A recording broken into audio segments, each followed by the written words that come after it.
Aujourd'hui, on va faire le bilan de mes cuissons en 2025. Donc, j'ai pris avec moi mon petit carnet dans lequel je note tout depuis que j'ai acheté mon four pour la céramique. Donc, je l'ai acheté au mois de juillet. J'ai commencé les cuissons seulement mi-juillet, donc ce sera un bilan sur un peu moins de la moitié de l'année. Et dedans, je répertorie absolument tout ce qui concerne les cuissons. Donc, à chaque fois, j'ai mis la date, le type de cuisson que c'est, je vais mettre combien de pièces il y avait dedans, combien de temps ça a duré, etc. Et si j'ai des petites observations à mettre. Des fois, ça se passe pas comme prévu dans le four. Donc c'est intéressant de garder une trace de ça pour pas refaire les mêmes erreurs. Et en plus de ça, j'ai une application sur mon téléphone qui est liée à mon four, qui est reliée en Wi-Fi. Ça me permet d'avoir notamment la température en temps réel si je suis pas juste à côté du four, c'est vraiment utile. Et ça me permet aussi de garder une trace, un historique des cuissons. Mais en plus, je note tout dans mon carnet parce que je mets un petit peu plus de détails quand même. Du coup, j'ai fait le total pour cette année 2025 à partir du 15 juillet à peu près, on va dire. Au total, donc depuis juillet, j'ai fait 18 cuissons. Donc il y a 6 première cuisson, 10 deuxième cuisson, donc des fours émail avec les pièces qui sont finies.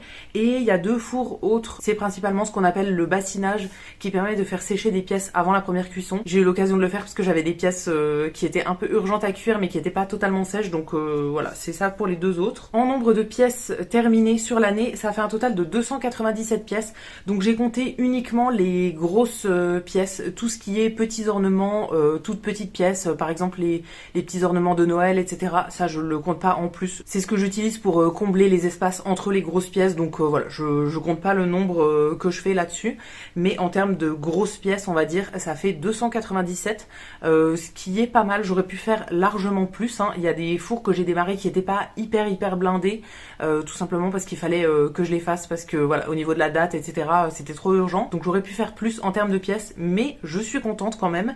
Et là, quand je vous dis 297, c'est uniquement les pièces qui sont passées en deuxième cuisson. Je compte uniquement les pièces terminées. J'en ai encore qui sont à passer en deuxième cuisson, qui ont déjà passé la première, mais voilà, comme elles sont pas terminées, j'ai pas compté. Et en termes d'énergie, au niveau de l'électricité que j'ai utilisée, ça fait un total de 570 kWh. Donc d'après mes calculs, ça fait à peu près 80 euros. Après, ça dépend de combien on paye pour le prix du kilowattheure, etc. Par rapport au nombre de pièces que j'ai fait, je trouve que c'est pas mal d'avoir ce total de 80 euros. Cette somme-là, je vais l'ajouter à toutes les dépenses que j'ai fait sur l'année 2025 en termes de fourniture, tout ce qui concerne la céramique. Et je vous en reparlerai dans une prochaine vidéo pour faire le total en termes de chiffres de combien j'ai dépensé sur toute l'année. Donc on s'arrête ici pour le bilan sur les cuissons et je vous retrouverai très vite pour vous faire le bilan sur mes dépenses pour 2025.